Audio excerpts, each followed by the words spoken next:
Olá, eu sou a Sara Vieira e estou aqui para te fazer um convite. Se você é apresentadora, apresentador ou quer se tornar, vem para a TV Sissemug.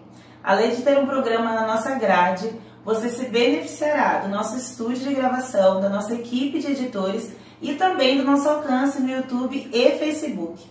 Para maiores informações, você pode nos procurar através do WhatsApp. Eu espero ver você em breve e até mais.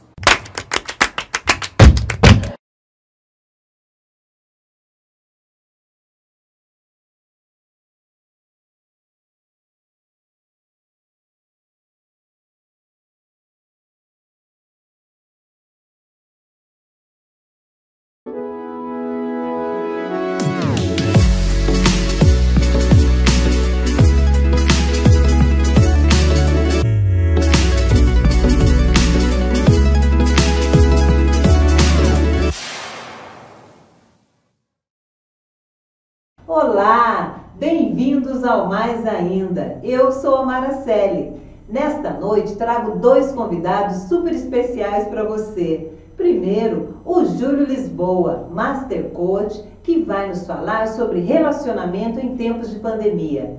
A seguir, Caio de Andrade, dramaturgo e diretor teatral. Sim, senhores, Caio de Andrade e Júlio Lisboa.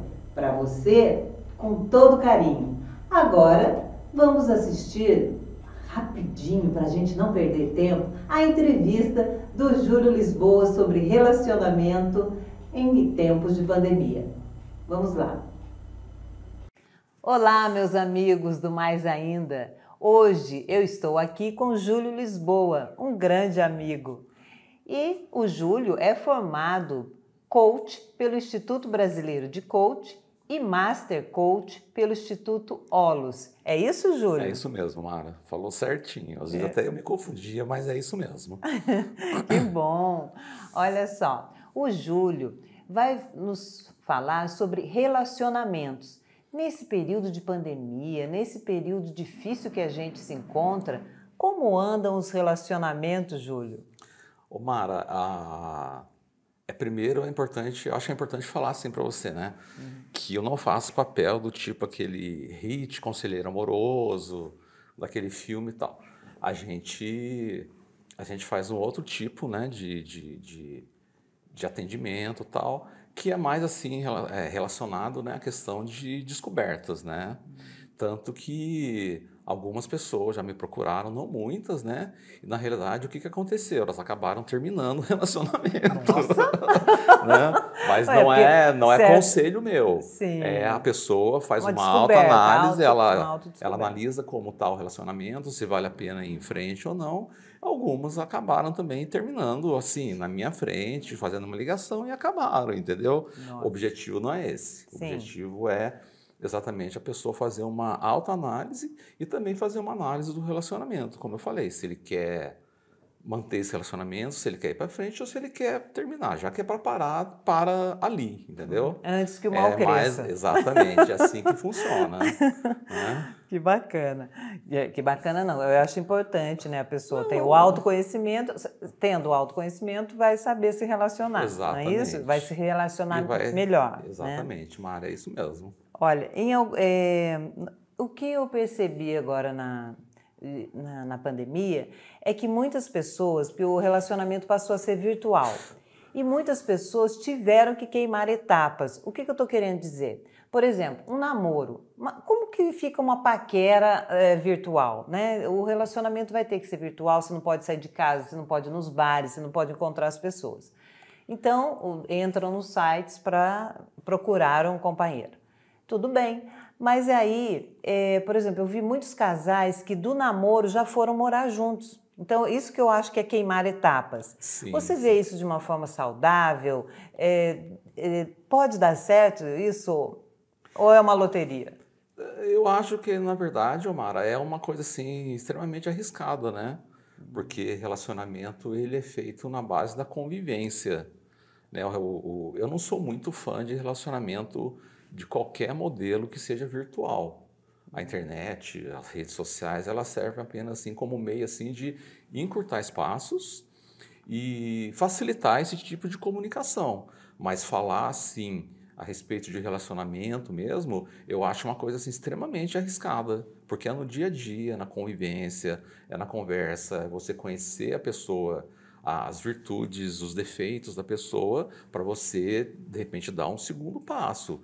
Eu não digo que não vai dar certo, porque às vezes pode ser a pessoa acertar na loteria que dê certo, mas eu não sou nem um pouquinho favorável quanto a isso. Eu acho que você pode se comunicar, você pode conhecer pessoas, você pode se interessar pelas pessoas, mas dar um passo desse tamanho através de um relacionamento virtual é uma coisa extremamente arriscada. Eu não digo que não vai dar certo, mas eu posso dizer para você que há uma probabilidade de que não dê certo. O risco é muito grande, O né? risco é enorme. De não dar certo. O porque risco é enorme. Quando você namora, você tem todo aquele período de conhecer o outro, né? Sim, então, sim. Mas esse voltar para casa parece que é importante no começo. Né? Sim. Porque a minha mãe dizia assim, olha, a gente só conhece a pessoa quando você come 1 quilo de sal com ela. Né? Tem que comer 1 quilo de sal juntos. Quer dizer, tem todo um período, né, para o relacionamento se tornar maduro, crescer e para poder dar certo, né? Exatamente. E um grande problema que existe,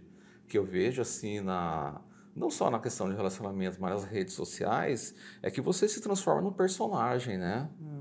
Você se transforma num personagem. Quando a pessoa, ela te conhece, ela vê o seu jeito no seu dia a dia, aí fica meio complicado, sabe?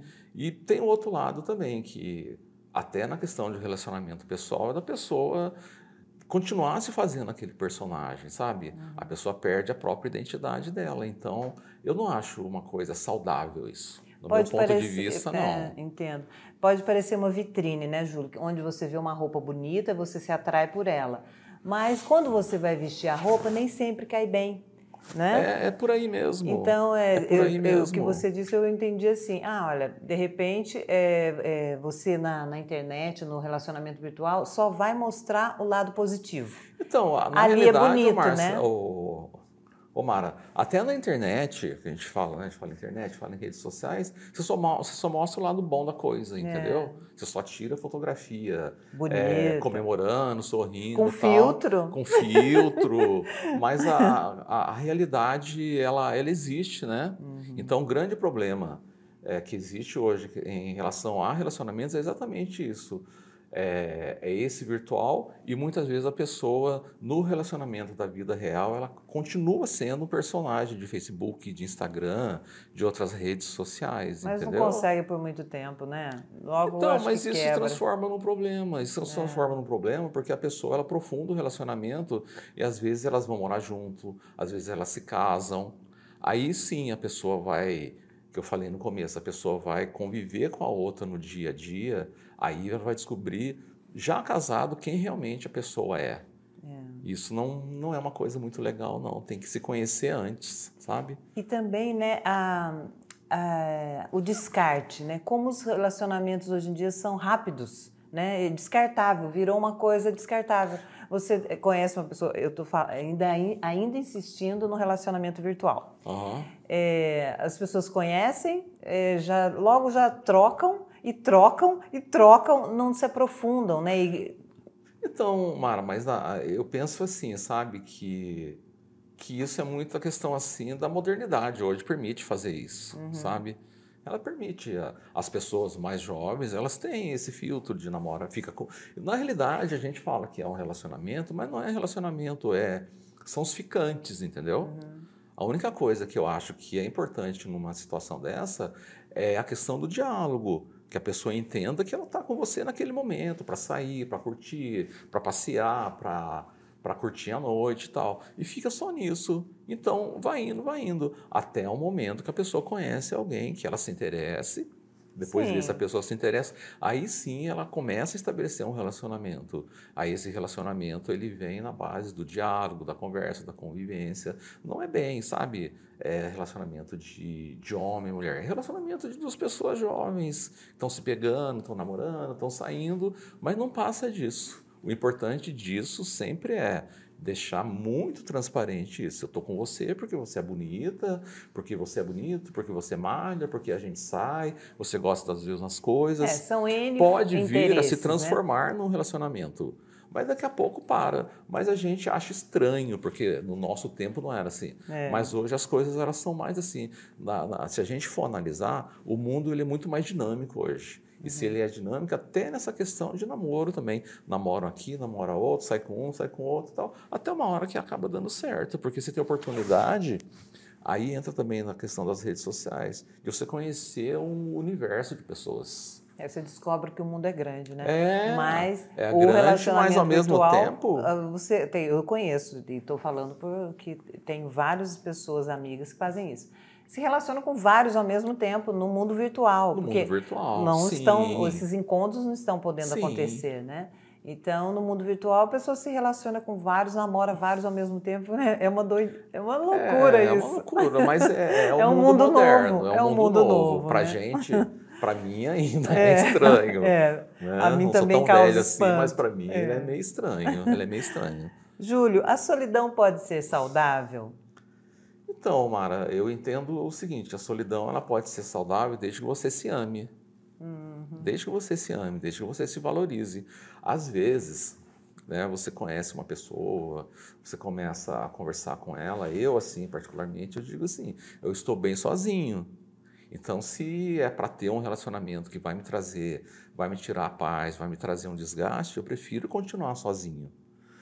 De vez em quando, isso é muito real, sim, que a solidão às vezes machuca a gente. Mas se você se ama, não tem problema nenhum, porque quando você está sozinho, você pode dedicar um tempo maior para você, sabe? Ao invés de você ter as duas opções, ou você sofre a solidão, ou você transforma aquilo num momento seu. Aí você pode ler um livro, assistir um filme, comer o que você quer, deitar no sofá, conversar com outras pessoas pela internet, pelas redes sociais. Então, nesse ponto, se você consegue trabalhar com isso, não tem problema nenhum. Não tem problema nenhum. Você não pode focar na solidão.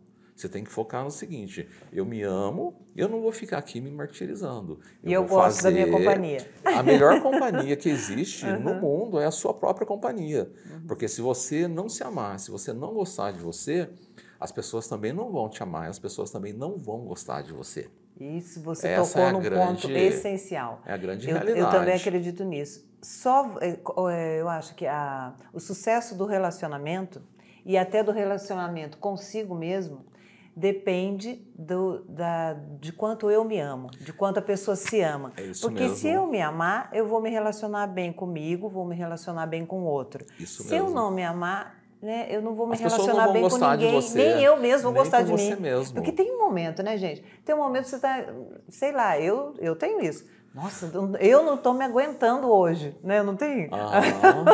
Não tem aquela coisa, nossa, o que você está fazendo? É a gente mesmo puxar a orelha da gente, Mas né? você sabe, Omara, que eu sou muito aberto para as coisas assim, eu falo muito a verdade, sabe? Às vezes, quando eu vou sair, ou quando alguém me convida para alguma coisa, eu falo, como é que você está? Eu falo assim, hoje eu estou insuportável, hoje eu estou muito chato. Nem eu estou me aguentando, mesmo, nem né? eu estou me aguentando. Então, a grande realidade é essa, sabe? Você tem que se amar para você se sentir bem com você mesmo. Júlio, por que é tão difícil dizer eu te amo? Mara, eu acho que existem duas questões assim que elas têm que ser abordadas nesse tipo de pergunta, sabe? A primeira, ela é assim, ela diz respeito à sua própria criação. Porque isso, eu falo assim, é o efeito da duplicação. Então, se você tem um pai, se você tem uma mãe que te trata à distância, ama você, não estou dizendo que não te ama, mas não verbaliza isso aí é muito difícil você fazer na fase adulta. Que bacana, muito isso. difícil, sabe? Eu tenho o hábito de falar para meus filhos, todas as vezes que eu vejo meu filho, na hora que eu encontro, na hora que eu vou embora, meu filho, minha filha, eu falo, eles falam assim para mim na maior naturalidade. Então fica muito fácil a gente falar isso. Mas existe uma outra questão que ela é assim um pouco mais profunda, sabe? Que é a questão do próprio ser humano. O ser humano ele tem medo da vulnerabilidade. Porque quando você expõe os seus sentimentos, você está se tornando uma pessoa vulnerável, porque você não sabe o retorno que aquilo vem para você. Agora, a vulnerabilidade, todo mundo é vulnerável, todo mundo tem defeitos, todo mundo tem coisas que não entende, tem coisas que ainda tem que aprender. E a questão de você verbalizar isso é uma forma de você mostrar que você é uma pessoa comum como qualquer outra, porque o sentimento todo mundo tem. O sentimento, todo mundo tem o sentimento de amor.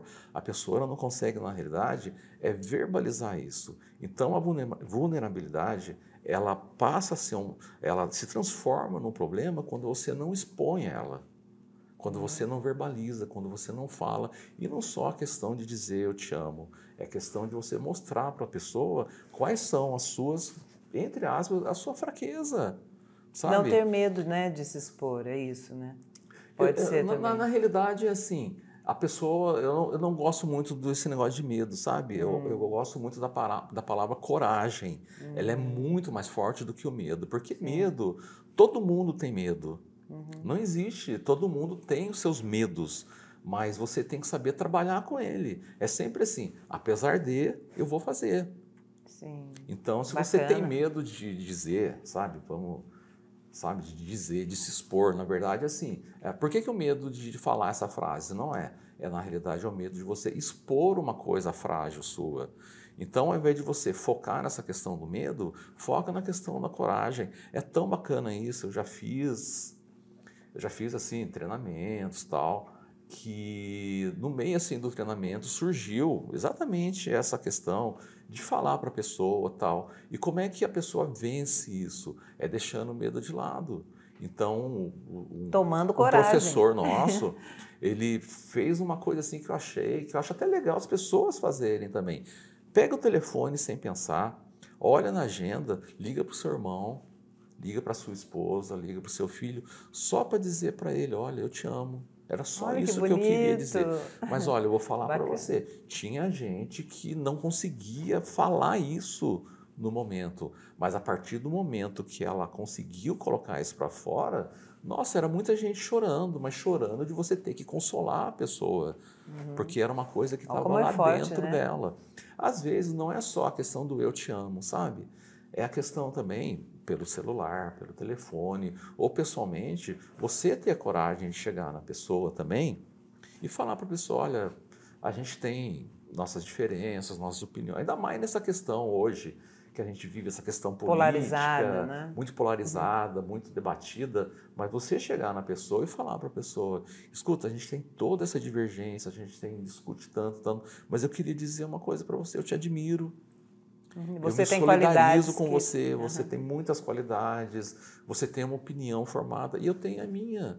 Mas a gente tem que respeitar a opinião do outro. Mas acima de tudo, eu quero dizer para você que eu te amo, que eu gosto de você, que eu admiro você, que você é uma pessoa sensacional. Eu jamais gostaria de deixar de ter o relacionamento com você por conta disso. O grande problema hoje, que a gente volta lá no começo da nossa conversa, é exatamente isso, dos casais que não dizem eu te amo. E É nem uma dos coisa amigos, tão... né? Muito Quando bacana você isso. fala... Você colocou isso de uma forma bonita, porque você colocou em todos os tipos de relacionamento. É né? isso mesmo. Não é só isso mesmo. E hoje em dia tem casais de todo tipo também, de todos os gêneros. Então que todos os relacionamentos se respeitem e se amem, não é? Júlio, os momentos finais da nossa entrevista, eu preciso que você deixe uma mensagem para o nosso público, por favor. Bom, eu só queria deixar a mensagem para vocês é que a gente está falando hoje tanto essa questão de a influência que essa pandemia trouxe para a vida da gente, essas mudanças, e queria deixar para vocês que, no meu ponto de vista, a pandemia ela não mudou nada. Na realidade, assim, pessoas que não conseguem se relacionar, pessoas que têm problema com o filho, com a esposa, com os amigos, com os irmãos, seja lá com quem for, que essa realidade ela já existia antes da pandemia. O que a pandemia fez hoje? A pandemia apenas abriu uma cortina para a gente. A gente passou de viver essa vida fictícia, a gente passou a cair dentro da realidade. Então, o conselho que eu dou para vocês é um conselho que me deram num momento muito difícil da minha vida. Você não tem que mudar nada. Você tem que voltar a ser a pessoa que você sempre foi. Você sempre foi carinhoso com a sua esposa, você foi carinhoso com seus filhos, você deu valor à sua família, você deu valor aos seus amigos. Então é o momento hoje de você resgatar isso, porque na realidade isso já existe dentro de você. Então é sim um momento de reflexão, mas não é um momento de mudança. Eu entendo esse momento de pandemia como um momento de resgate, de você voltar a ser quem você sempre foi. E principalmente, em primeiro plano, você fazer uma autorreflexão e você voltar a se amar. É essa mensagem que eu tenho que deixar para vocês. E com essa bela mensagem, a gente se despede do Mais Ainda. Muito obrigada, Júlio Lisboa. Mara, uma delícia receber você aqui. É um assunto super legal. Você já falou mesmo, né? A gente conversando, a gente podia ficar horas e horas falando sobre isso. Mas eu procurei deixar aqui para vocês um pouquinho do meu ponto de vista e espero que se serviu para fazer a mudança na vida de uma pessoa, por mínima que seja, dentro das centenas, milhares de pessoas que vão assistir o vídeo, eu já acho que eu cumpri uma parte da minha missão aqui.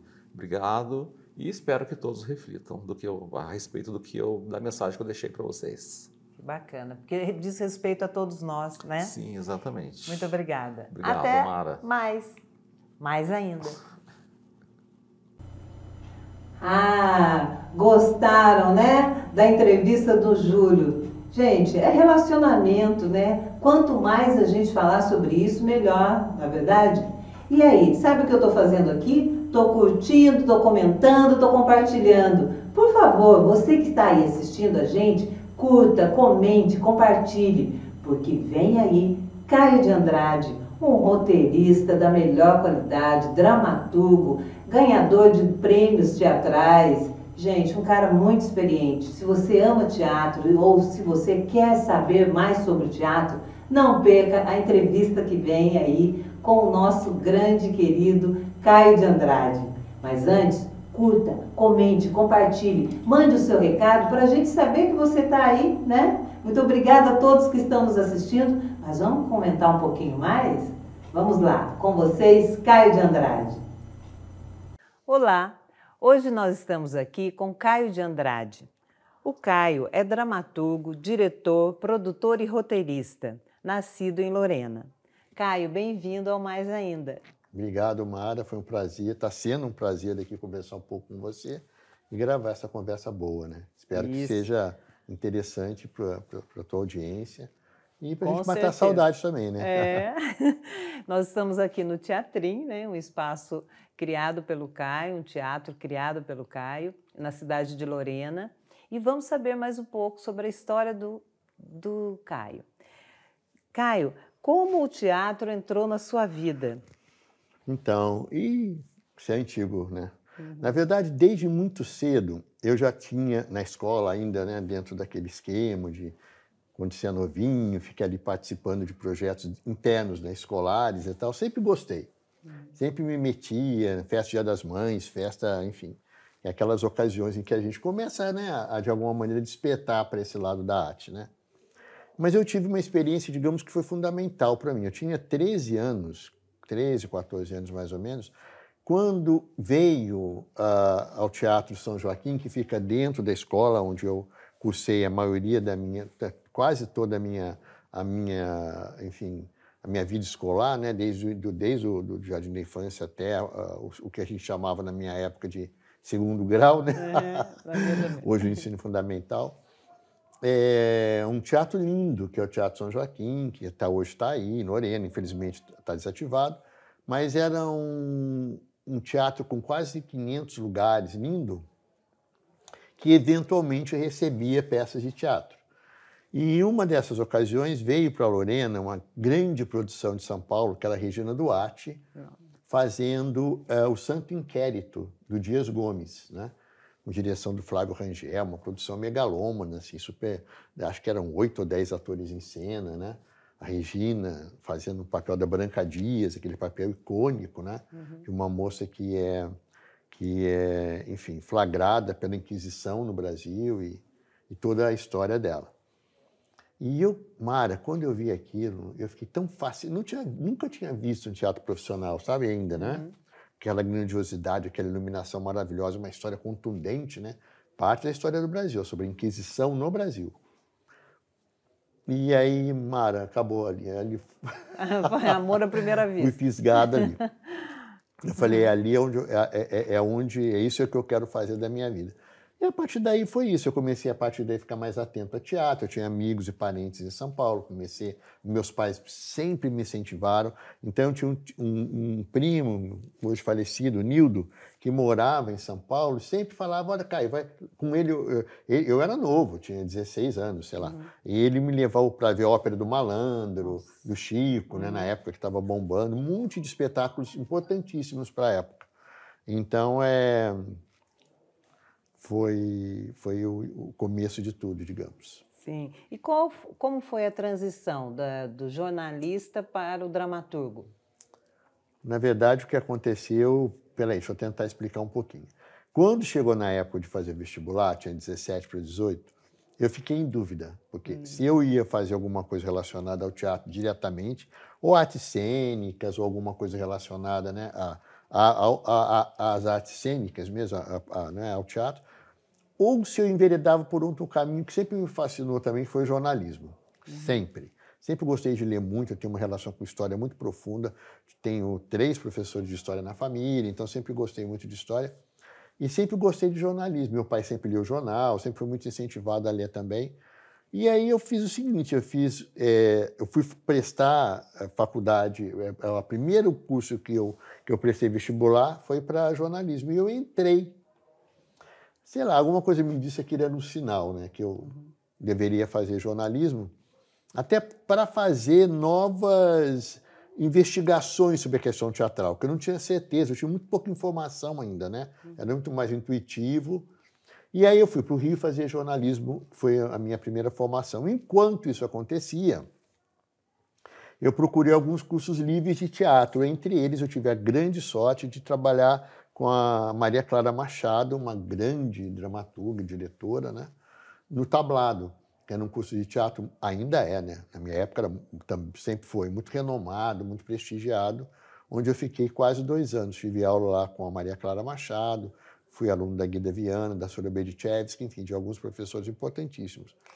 E a partir dali, então, logo depois que eu me formei em jornalismo, aconteceu um fato assim, totalmente inusitado, inesperado, que estava nascendo nesse momento a TV Manchete, lá no Rio de Janeiro. E um dos professores meus foi ser diretor de marketing da Manchete. E aí a gente se dava muito bem, eu tinha uma relação muito bacana com o Marcel, e aí a gente acabou, ele levou a mim e a outros 2 alunos para fazer estágio na Manchete. Bom, lá eu fiquei 8 anos. Nossa, a sua história na TV Manchete surtiu muito, foi longa, né? A minha história foi assim, eu cheguei lá, meu primeiro trabalho foi na Xuxa, como assistente de produção. Trabalhei acho que uns 2 anos com a Xuxa. Aí ela saiu do programa, aí entrou a Angélica, trabalhei com a Angélica também durante um tempo. E logo depois era um departamento de promoções e merchandising, né? Então, logo depois que os programas infantis já estavam estabelecidos, o meu departamento cresceu, eu comecei a ter assistentes, eu virei o gerente do departamento. Eu comecei a trabalhar com outro segmento do departamento, nem era muito minha praia não, Mara, mas era assim, mas era uma oportunidade, eu fui lá, que era trabalhar com o lado de esporte dentro do departamento de merchandising ainda, né? Então, eu participei um dos eventos grandes que eu participei na época foi da Olimpíada de Barcelona. Nossa, que legal. Depois, um torneio de tênis importantíssimo que revelou o Jaime Uncins, né? Onde o Guga jogou também, que era o torneio lá em Taparica, na Bahia, um torneio Brastemp de tênis, né?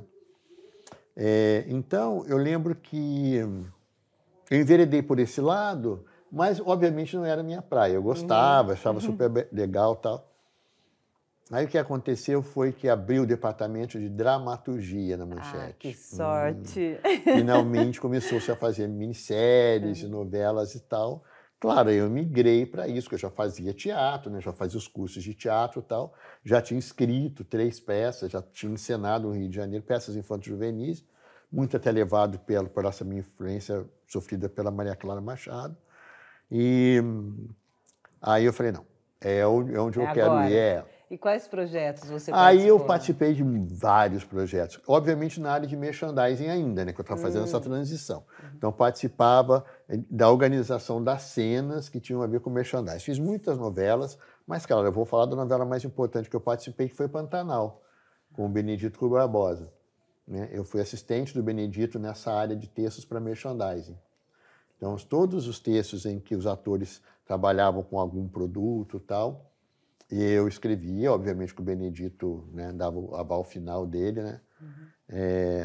Ele que era, imagina, foi um grande, mega sucesso da TV Manchete, né? Trabalhei com ele pessoalmente, cotidianamente.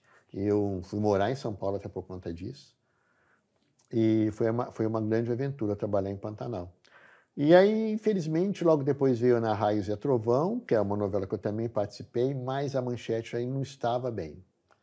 Foi quando começou a ruir os primeiros pilares, né, das empresas Bloch, infelizmente.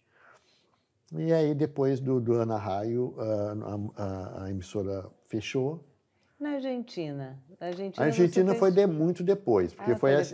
porque na verdade eu terminei. Quando a Manchete faliu, eu falei, se eu for para outra emissora, eu vou continuar, obviamente. Eu cheguei para a Globo, assim. Namoramos ali um pouco, assim, para participar do departamento de merchandising. Na época eu fui consultado pelo Jorge Adib, que era o grande homem de merchandising da TV Globo e tal.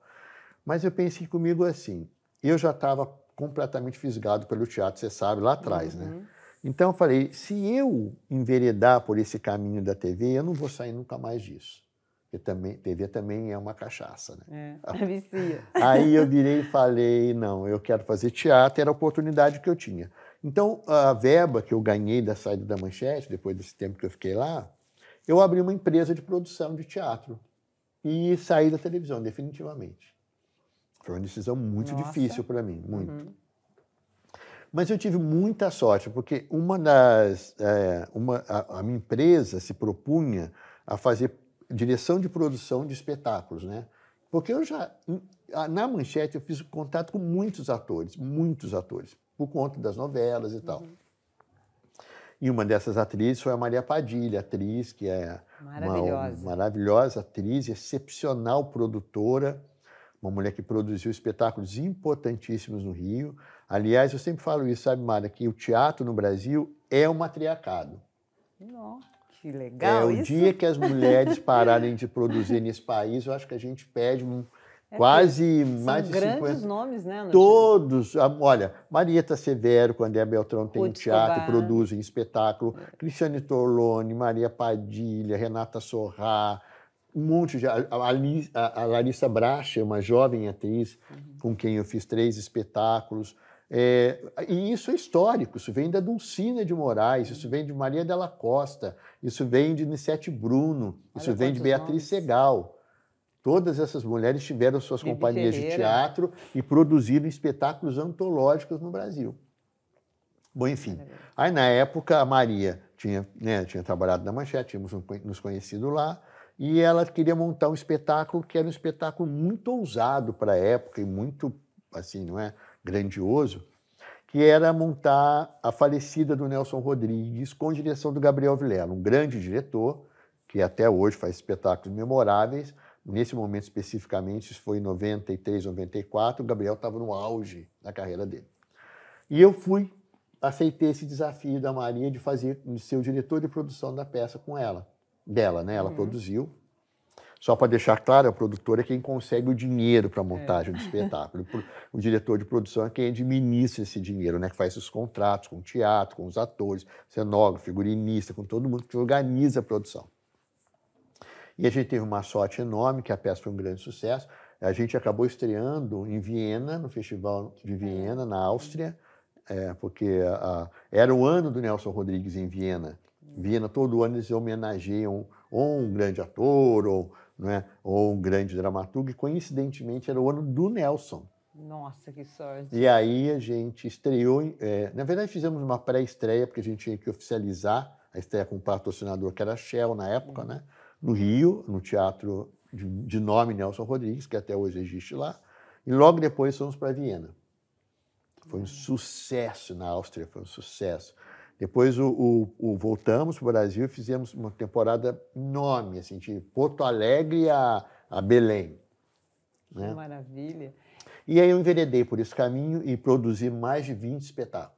Nossa, que lindo. Aí que acontece o que você... Porque eu falei da Argentina, porque eu sei que você teve participação. Vou chegar lá, vou chegar lá. A novela. A história é um pouco... Uhum. Quando eu tenho um momento da minha vida, depois de quase 10 anos produzindo, e eu continuava escrevendo, porque eu sempre quis escrever e dirigir, não é? Mas a coisa da produção, eu via que era uma lacuna que tinha no Rio e peguei por aí, não é? E foi ótimo que eu aprendi a produzir, volto a te dizer, produzi muita coisa no Rio, inclusive produções internacionais, com o British Council, com cultura inglesa, com o Consulado da França, vários espetáculos vindos da Europa foram produzidos pela minha empresa. E depois disso, eu resolvi, de alguma maneira eu já tinha feito um pé de meia, as coisas já estavam caminhando um pouco melhor, e eu falei, não, agora que a empresa já está de alguma maneira sedimentada, eu vou partir para o que eu quero trabalhar, que é escrever e dirigir teatro, né? Aí eu fui fazendo essa migração aos poucos, sabe? Porque você gosta de desafios, né? Adoro, estou sempre à frente deles, é o que me impulsiona, né? Uhum. Aí, Mara, o que aconteceu foi que eu fiz muitas peças no Centro Cultural Banco do Brasil, que é o centro de excelência, né? No Brasil, você tem no Rio de Janeiro, tem em São Paulo, tem em Recife, tem em Belo Horizonte. E o do Rio de Janeiro é o projeto mais importante, assim. Não, vão me matar se eu falar isso.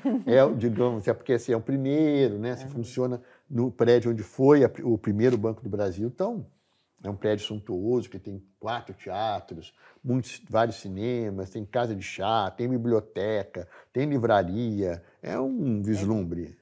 Bom, enfim, nesse espaço eu fiz muita coisa e aconteceu que, nesse momento, eles estavam querendo fazer um projeto de formação de plateia no CCBB, que eles já tinham todo um trabalho ligado à questão educativa, né, com artes plásticas. Então, lá sempre teve exposições importantíssimas, né, e já tinha todo aquele esquema de visita pública, de levar escolas, de apresentar, fazer uma série de eventos ligados na questão da a educação infantil ligada àquelas exposições, mas não tinha no teatro. Aí, então, eu como tinha uma entrada lá, era muito querido lá, por sorte, até hoje, graças a Deus, e eu fiz uma sugestão para o departamento educativo que nós fizéssemos um projeto em que a gente fosse, era final do século, né? Eu estava entrando no ano 2000, que a gente fizesse uma viagem no tempo daquele século que estava terminando, né? do século XX. E aí propus ali um projeto que incluía peças infanto-juvenis, né, que iam ser, né, apresentadas para escolas, dentro de um projeto de formação de plateia mesmo, contando um pouco a história do Brasil. Esse projeto se chamou História em Cena. E esse projeto foi maravilhoso. Deu certo, a gente montou 3 espetáculos lá, o Mandarim do Imperador, eu escrevi, dirigi e fiz uma pequena companhia de 3 atores, e esses 3 atores se revezavam nos papéis, né? Fiz o Mandarim do Imperador, que falava sobre a mudança do Império para a República. A peça seguinte era A Rua da Fortuna, em que nós falávamos sobre a migração árabe e judaica no Brasil, porque justamente os anos 10 foram os anos importantes, né, que depois acaba se encerrando em 14 com a guerra. Depois o Jeca Voador e a Corte Celeste, que foi um espetáculo que falava sobre, nos anos 20, já o Brasil pós-guerra, né, crescendo, já essa divisão entre o Brasil rural e o Brasil urbano, né, começa uma migração enorme do campo para a cidade. Resumo, Mara, esses 3 espetáculos ficaram quase 4 anos em cartaz lá. Uniu as 2 paixões suas, que era a história e o teatro. Exatamente. Né? Milhares de professores. Milhares de estudantes foram. Estou chegando na Argentina. Peraí. Milhares de estudantes foram, tal. E educadores, né? Foi maravilhoso. E esse projeto me deu um prêmio. Aí que está a história. Eu não vou entrar, que a história é um pouco mais longa, mas esse projeto propiciou com que eu e um outro ator dessa companhia fôssemos ter encontros com companhias inglesas que trabalhavam com teatro e educação. Então eu fui para Londres, passar um tempo lá em Londres, me encontrar com pessoas ligadas a companhias de teatro importantíssimas, como a Royal Shakespeare Company, em Stratford-upon-Avon, com o Royal Court, pessoas ligadas ao National Theatre também, todas pessoas que trabalhavam com teatro e educação. Eram encontros em que eles contavam, né, como é que era o trabalho feito na Inglaterra, como é que eles trabalhavam, qual o material didático que era né, desenvolvido por esses projetos. Voltei encantado da Inglaterra com isso e continuei fazendo esse projeto. O História em Cena. Infelizmente, uma questão interna do banco, teve mudança né, de presidentes e tal na época, e esses projetos do banco foram congelados por um tempo, por conta dessa questão administrativa. Bom, aí, claro, eu fiquei aí meio sem saber o que fazer, porque minha vida toda estava, né? Porque esse projeto deu muito certo, estava muito feliz com ele. Falei, bom, tem que partir para uma outra coisa, porque tem que esperar o que vai acontecer, que resolução é essa que o banco vai tomar, para saber se a gente volta ou não com o projeto. Nesse ínterim, um amigo meu que tinha trabalhado comigo na TV Manchete, o Roberto Monteiro, um grande produtor, estava no SBT. E ele sabia que eu estava ali correndo atrás de alguma outra coisa, porque estava preocupado com a questão desse projeto lá no banco. Ele falou, olha, Caio, está acontecendo um projeto aqui, e me explicou mais ou menos o que era tal, e eu não entendi muito bem o que era o projeto. Eu falei, mas a pessoa tem que morar em Buenos Aires? Porque, na verdade, é um projeto que vai ser feito com 3 países diferentes, é Brasil, Argentina e México, e vai ser concentrado na Argentina. Ele já tinha começado, eu não estava atento, mas já tinha começado porque enfim, o projeto era Chiquititas, a novela, né? Aí a primeira roteirista, ela teve que sair, porque ela teve um problema de saúde, logo depois foi sanado, mas nesse momento foi grave, ela não podia continuar, e o Roberto Monteiro me chamou. Assim que eu fui parar na Argentina. Assim que você Aí escreveu eu os fiquei Chiquititas. 3 anos e meio 3 anos fazendo e a meio. adaptação da novela para o Brasil. Gente do céu, porque foi assim, estourou, foi um sucesso na época. Olha, Mara, eu vinha muito pouco ao Brasil, porque eu trabalhava demais lá, né? Porque a gente tinha... o projeto era escrito originalmente em espanhol, né? Porque a autora principal, a Cris Morena, era uma argentina, e eu fazia adaptação para o Brasil. Então, a gente não tinha muito tempo. Eu cheguei a ficar quase 1 ano sem voltar ao Brasil. Meus amigos que iam me visitar, minha família, porque eu não tinha como vir para cá. E a primeira vez que eu me lembro que eu vim, a gente ia na Hebe Camargo dar uma entrevista lá. E estava a Flavinha Monteiro, a Fernanda Souza, uma série de outros atores. Quando a gente chegou no aeroporto, eu vi aquela confusão, falei para a Flavinha assim, eu acho que deve ter alguma seleção. A seleção brasileira deve estar aqui, não é possível, alguma coisa, né? Que barato. Aí a Flavinha costuma, meu filho, isso é a novela. Eu falei, o quê? O poder que a história tem. Não, era inacreditável, Mara. Eu falava que, graças a Deus, eu não era conhecido. Autor ninguém conhece, né? Eu saí de fininha, fui para casa, e ela e o elenco ficaram lá, acho que quase para sair do aeroporto, quase 2 horas né? para sair. E tinha gravação da Hebe à noite e tal, foi bem bacana. Mas foi muito legal. Foi um trabalho de sucesso. Olha, o dramaturgo é um contador de histórias. De onde vem a inspiração dos personagens? Você já se baseou em pessoas que você conhece? Na verdade é o seguinte, volto a te falar que eu tenho uma relação com história muito profunda, tá? E isso tem uma questão pessoal assim bastante enraizada em mim, que é o seguinte. Eu comecei a estudar, né, jovenzinho, criança ainda na verdade, com 7 anos de idade. Eu sou de 1960, então eu entrei na escola em 1967, certo? Então, todo o meu período de estudo, até a minha adolescência, nós estávamos sob a ditadura, né? Então, eu tive uma experiência muito, digamos, instigante, ao mesmo tempo muito complexa na minha cabeça, porque eu conheci um país, né, tendo estudado sob toda essa questão da ditadura, um país que eu não conhecia, que era um país, né, esse país que inventaram para a gente, né? Só que quando eu chego no Rio de Janeiro, olha que sorte que eu tive para fazer a faculdade de 79 para 80, tem abertura política. né? Os exilados voltando, todo mundo voltando do exílio. E contando a verdadeira história. Exatamente. Aquela gente toda chegando e eu falei, gente, que país é esse? Que eu não conhecia. Né? Um monte, uma realidade, uma parte dela terrível, que a gente sabe, né? E uma outra parte também interessante, de muitas lutas pela liberdade, pela democracia e tudo. Eu falei, gente, não conhecia isso, entendeu? Eu falava, como assim? E você imagina, para um garoto de 19 para 20 anos passando por isso, né? Eu fui nas diretas, eu fui em tudo, Mara. Aí comecei a participar de tudo isso, e aí me deu esse estalo, sabe? Eu falei, não, quero conhecer a história desse país que eu não conheço. Esse país foi omitido de mim durante anos da minha vida. E aí eu fui estudar tudo que você possa imaginar, de Guerra do Contestado, a guerrilha do Araguaia, a todos os movimentos, ao Congresso de Biúna, a toda a história. Fiquei louco com isso tudo. Comecei a descobrir um país maravilhoso, entendeu? Assim, de lutas, de pessoas importantíssimas e tal. Com muito mais conteúdo. Isso foi o start, né? Isso foi o início dessa loucura por história. E aí eu comecei a entender que é impossível você ter um entendimento da tua vida atual sem que você puxe pelo viés histórico, né? Por que as coisas são assim hoje? Por que a gente tem esse problema? Por que a questão social no Brasil é tão intrincada, não é? Por que a gente tem problemas com a cultura até hoje? Porque nós que fazemos cultura temos tanta dificuldade, né, Mara? Isso é histórico, isso nasceu ontem, isso não é de hoje. Hoje, claro, está um pouco pior, mas nasceu lá atrás. Durante muito tempo a cultura foi relevada, como a educação também, que teve momentos maravilhosos no Brasil. Você teve um Darcy Ribeiro, você teve pessoas que revolucionaram, né, a educação no Brasil, mas você teve também um atraso horroroso por conta da ditadura dos 20 anos da ditadura anterior, né, que a gente teve, né?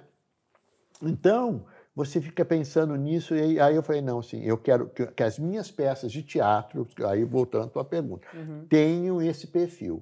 Então, o que eu faço, Mara? Geralmente eu me encanto por um período do teatro. Após guerra no Brasil, aquele momento, né, assim, um momento de transição do Império para a República. O movimento sindicalista no Brasil. A Trindade, por exemplo, que essa peça que eu fiz, fala sobre o movimento sindical no Brasil. Então, e aí eu estudo aquele momento a fundo, leio tudo que eu posso, vejo filmes, me organizo dentro daquela ideia e aí eu ficciono isso. Entende? Eu invento personagens que são ficcionados, né? O seu processo criativo, na realidade, vem de uma pesquisa muito grande, né? Não é só... Não. Até porque a pesquisa, ela te abre um caminho maravilhoso, né? Porque você vai conhecer a fundo aquele momento. Olha, eu tenho um ditado que rege a minha vida, que é um ditado de um grande filósofo da geração de 98 da Espanha, que se chama Ortega y Gasset, que morou em Buenos Aires, coincidentemente. Eu morei na rua que ele morou. Ele morou nos anos 20. Que é assim, o homem é ele próprio e a sua circunstância. Né? A circunstância nos confina, né, Mara?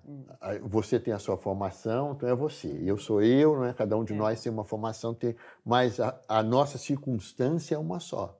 Nós estamos em um país pandêmico, com problemas, com uma série de dificuldades, onde a cultura não é valorizada, onde a gente tem uma série de complicações ligadas à questão social, né, que a gente está enfrentando agora. Então, isso é o nosso contexto, essa é a nossa circunstância. Então, a gente não pode se abster dela, né, porque você está confinado a ela.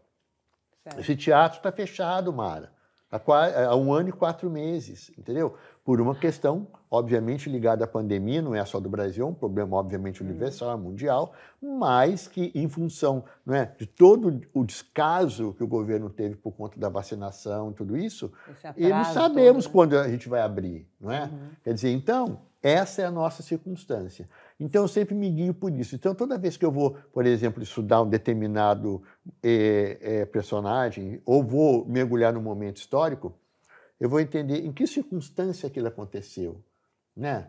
Como é que estava o mundo nessa época? Como é que estava o país nessa época? Aquele personagem que eu estou inventando, ele mora no Rio, mora em São Paulo, né? Ele era um cara ele tinha pensamentos mais, digamos, mais apurados, ou era uma pessoa assim, digamos, né? Ou era uma pessoa que tinha teve pouca oportunidade de estudar e tudo isso eu vejo. Onde ele morre, até signo.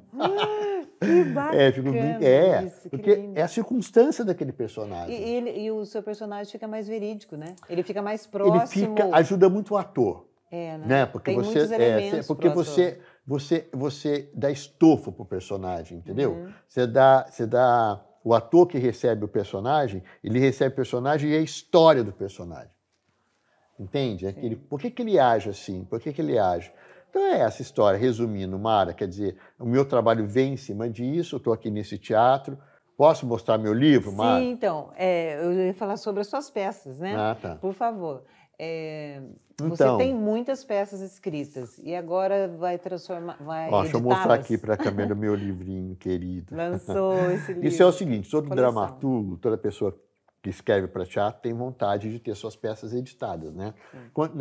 Na esperança de que alguém vai ler em outro lugar, em outro país, em outra cidade, em outro estado, pode se interessar e vir a montar a peça, né? E eu tive um feliz encontro com o Renato, da editora Passarinho, que é um editor aqui de Cachoeira Paulista, que já trabalhou em São Paulo, em várias editoras, né? Ele trabalhou muitos anos na Melhoramentos e veio como eu para cá, para o interior, voltou para o interior e fundou a editora Passarinho, que tem um trabalho maravilhoso ligado à questão educativa e também ao teatro.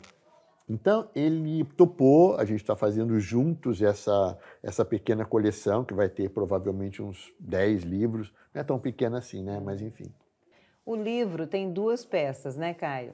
E quais são essas peças? E vai ter outras na verdade, tem outras ideias, né, Mara? Na verdade, as 2 peças são Os Olhos Verdes do Ciúme, que conta um pouco sobre a aventura de Dom Pedro II no exílio, e aquele momento exatamente do início da aventura republicana no Brasil, e Deserto Iluminado. Deserto Iluminado, eu me inspirei numa matéria de jornal, veja você. Eu descobri que a Isadora Duncan, a grande dançarina americana que revolucionou a dança, né, esteve no Rio de Janeiro em 1916 e se encontrou e foi recebida e recepcionada pelo João do Rio, um grande escritor, né? Carioca, importantíssimo, um homem que também revolucionou o jornalismo, que foi um dos grandes homens, não só da imprensa, como também do teatro, mas que revolucionou o jornalismo. O João do Rio, de uma certa maneira, ele é o pai da reportagem. Ele deixa o que a gente chama de jornalismo de gabinete, né, onde aqueles homens importantíssimos lá faziam seus artigos, parecia até uma tese, né, e mandavam para o jornal, e ele vai para a rua, ele vai fazer reportagem, ele vai fazer matérias, entendeu? Ele abre um caminho novo, então ele é um dos patronos do jornalismo por conta disso.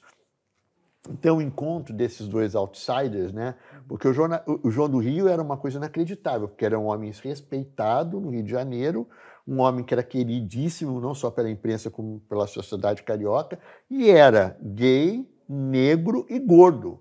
Olha só. Uma pessoa que não tinha a menor possibilidade de ser aceita naquela época. Já é difícil. E ele conseguiu, com o seu talento e com a sua... Né, sofreu em vários momentos, obviamente.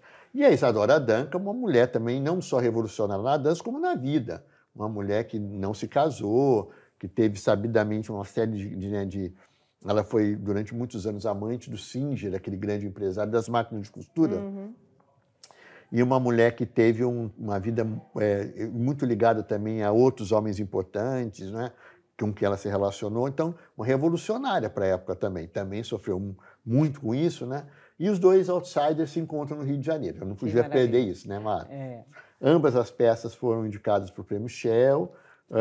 Os Olhos Verdes ganhou o Prêmio Governo do Estado, um prêmio muito importante no Rio de Janeiro. E essas 2 peças foram montadas lá no Rio. Então, fora essas 2 peças, eu tenho vários outros espetáculos também ligados a essa questão da história, como eu falei, não é? Porque tem algum preferido? Não posso falar nenhum.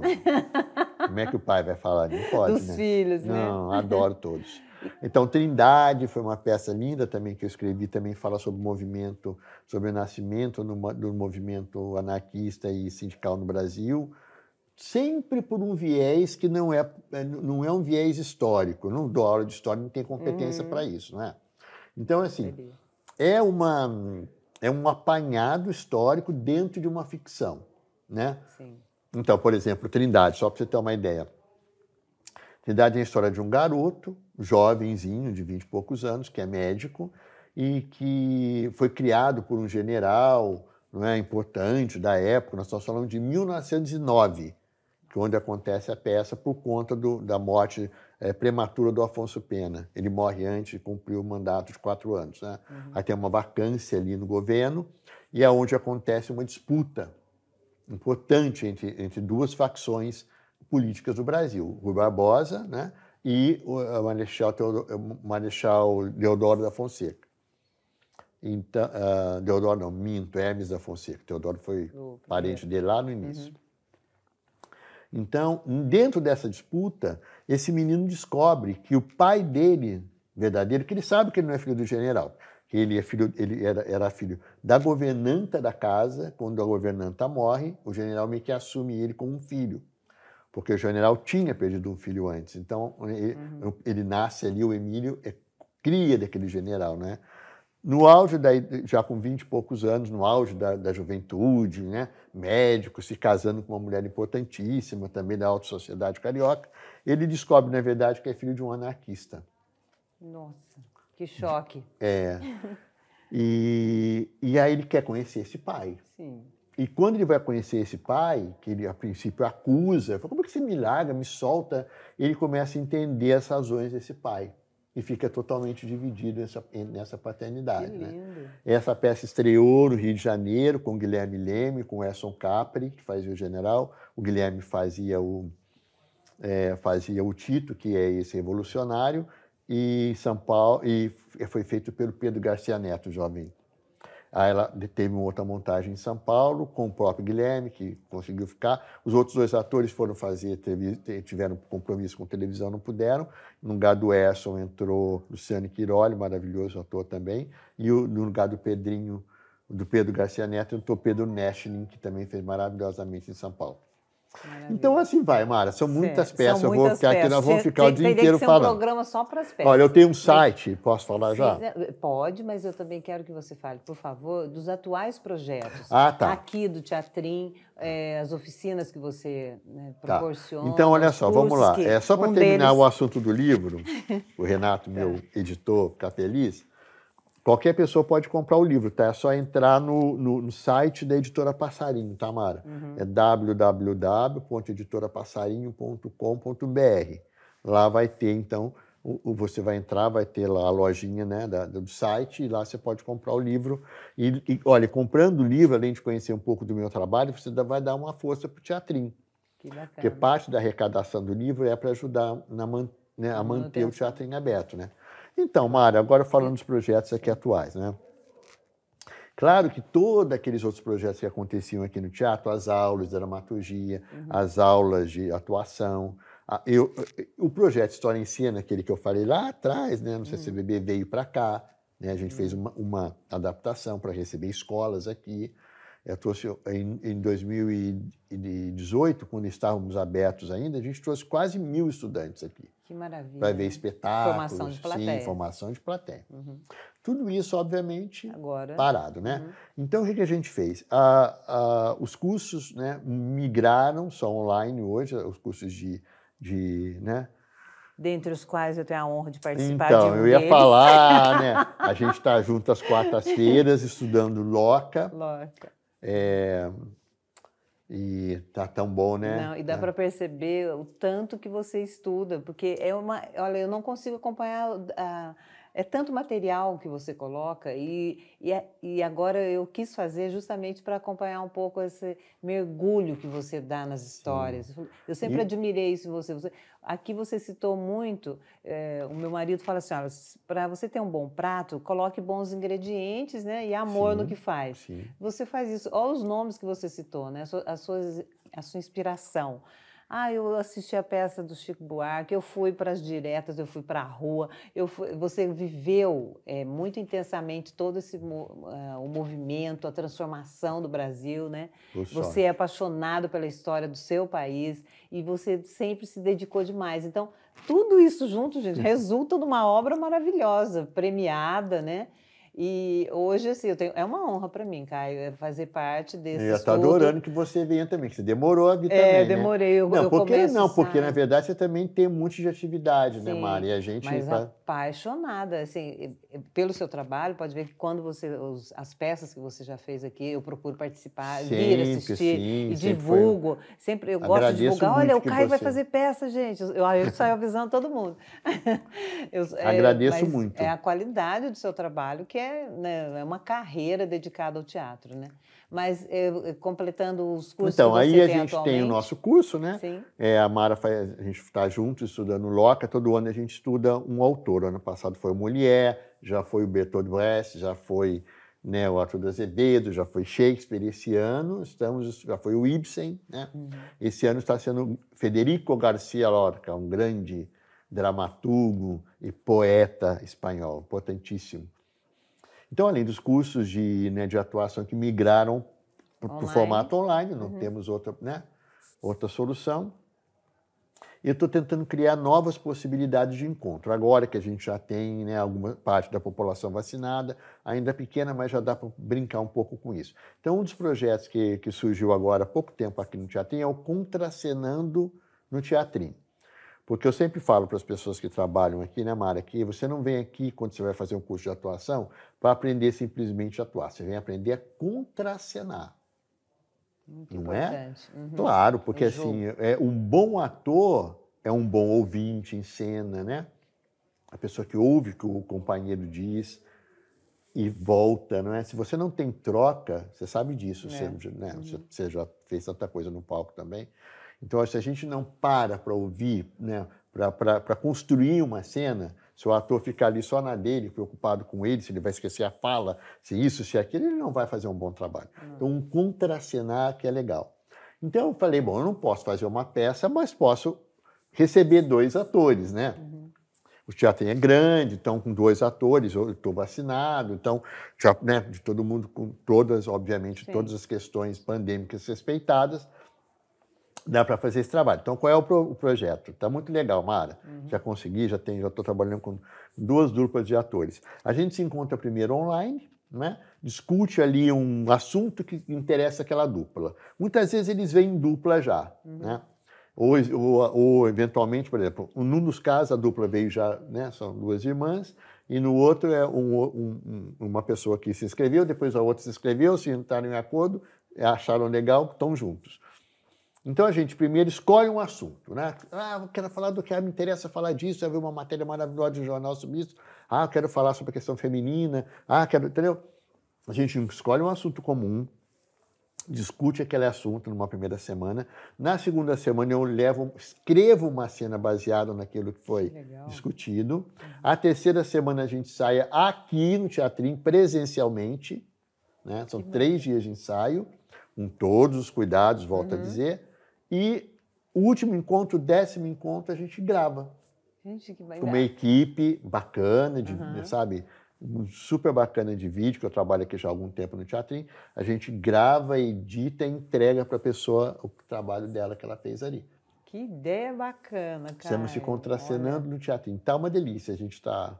Já estou com 2 Aproveite duplas. você que gosta, que quer atuar. Olha, é só entrar no meu site, que é caiodeandrade.com.br, ou no site do Teatrinho, teatrinho.com.br. Assim que você entrar no site, já tem uma chamada para o projeto. Clica nessa chamada e tem todas as explicações ali. Caio, olha, muito obrigada. Porque olha, isso Mara, é uma aula, né, gente? Isso é uma aula de teatro. Conversar com você não dá para dar dó de parar de bater esse papo. Eu quero te parabenizar, porque quanto mais, né, nós sempre precisamos de divulgação, né, Mara? A cultura nesse país, mais do que nunca, a arte, a educação, todo e qualquer espaço, não é assim, responsável, não é cuidadoso como é o teu, é importantíssimo que a gente tenha, né? Porque a gente não tem muita oportunidade de divulgar o que a gente está fazendo. Então, quero parabenizar o teu programa, esperar que a gente se volte aqui, né? Isso, para falar só das peças. Em tempos não pandêmicos. Isso. Para que a gente possa mostrar o Teatrinho funcionando e dando tudo certo. Quem sabe na estreia de Lorca. Deus te ouça. Então, eu Tomara que seja agradeço, ao vivo. eu que agradeço muitíssimo, espero. Bom, nós vamos continuar nos nós vendo vamos, semanalmente. Ainda bem. E Mas olha, é isso muito aí. obrigada. E eu queria só que você, para terminar, desse um recado para o pessoal que está começando teatro, aquele rapaz que tem um sonho de ser roteirista, ou aquela moça que também tem um sonho de ser roteirista, dramaturga, ou atriz, ou ator, né? Eu quero falar, sabe do que? Da necessidade da arte. Eu acho que todos nós que temos algum pendor, né, para a arte, para a cultura, que tem um mínimo de talento, de vocação, ou que tenha um simples amor, né, porque a gente também precisa do público. Então, não necessariamente só para quem faz a arte, mas para quem recebe a arte também. Que exista, né, cada vez mais espaço para nós, né, para quem produz, para quem quer ser um ator, um diretor, um roteirista, um figurinista, né, uma cenógrafa, enfim. Todo esse aparato, toda essa equipe enorme de pessoas que a gente precisa para compor um objeto artístico, no caso do teatro, ou do cinema, ou da televisão. Né? E dizer que saiba que o teu trabalho é imprescindível. Né? Se você ainda sonha com isso, você pensa em trabalhar com isso, esse trabalho é imprescindível no momento da reconstrução da democracia no nosso país, que é isso que a gente agora está vivendo. Né? A gente tem que trabalhar, a gente levou uma paulada e a gente tem que agora trabalhar muito para que a gente volte a ter uma democracia consolidada, bacana. E a cultura é imprescindível nisso. Infelizmente, nesse momento, a cultura sofreu um grande abalo, né? A gente está por conta da pandemia, obviamente, e por tudo que veio com ela, né? E então a gente está num momento de reconstrução da cultura. Então, bem-vinda, bem-vindo. A gente precisa muito de gente nova, de sangue novo, de ideias novas, para que a cultura e a arte, a educação possam voltar a consolidar esse projeto de maravilhoso, que é a construção de um Brasil democrata, né, de um Brasil que dê oportunidade a todos e que a gente possa criar um país cada vez mais igualitário para todos nós. É isso. Nosso trabalho é importantíssimo. É isso aí, Mara. Muito obrigada, Caio de Andrade. Uma honra ter você aqui, não é?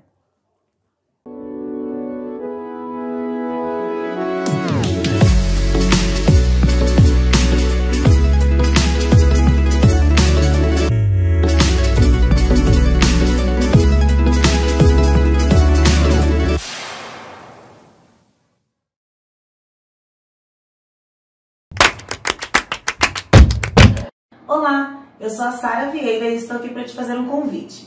Se você é apresentadora, apresentador ou quer se tornar, vem para a TV Sissemug. Além de ter um programa na nossa grade, você se beneficiará do nosso estúdio de gravação, da nossa equipe de editores e também do nosso alcance no YouTube e Facebook. Para maiores informações, você pode nos procurar através do WhatsApp. Eu espero ver você em breve e até mais.